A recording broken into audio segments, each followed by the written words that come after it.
त्या रिपोर्टमध्ये त्यांनी special mention केलं की देशामध्ये एकमेव महाराष्ट्र असं राज्य आहे की ज्या राज्यामध्ये सर्व विभागांमध्ये पाण्याची पातळी लक्षणीय वाढलेली आहे. इतर सगळ्या राज्यांमध्ये ती पाण्याची पातळी खाली गेली.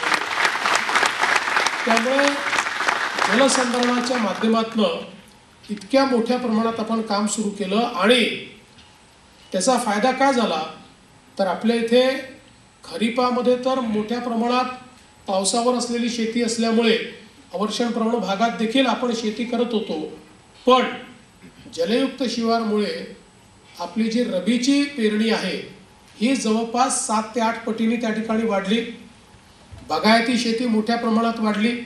अगदी जो दुष्काळी भाग आहे त्याच्यामध्येही लोकांनी बागायती शेती त्या ठिकाणी केली. एकच उदाहरण सांगतो की जेव्हा दुष्काळ पडला होता महाराष्ट्रात आणि त्यावेळी मी त्याच्यानंतरच्या काळामध्ये लातूर जिल्ह्याच्या एका गावामध्ये गेलो होतो. एक शेतकरी मला आपल्या शेतीमध्ये घेऊन गेला आणि त्यांनी मला हे सांगितलं की माझ्या शेतीमध्ये मी 9 बोर केले, एकाही बोरला पाणी लागलं नाही, पण जलसंधारणाचं काम केलं, आता 9 बोरला माझ्या पाणी आहे.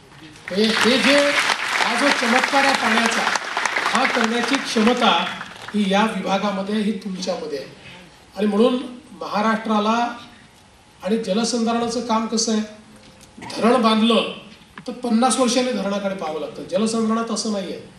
जलसंधारणाचं जे काम आहे हे आपल्याला दर 3 वर्षांनी 4 वर्षांनी पुन्हा ते रिज्युविनेट करावं लागतं. कारण आपली जी माती आहे, आपलं जे सॉईल आहे, मृदा आहे, ती वाहत असते, ती परत येत असते, ती पुन्हा त्या ठिकाणी सिल्टेशन होत असतं.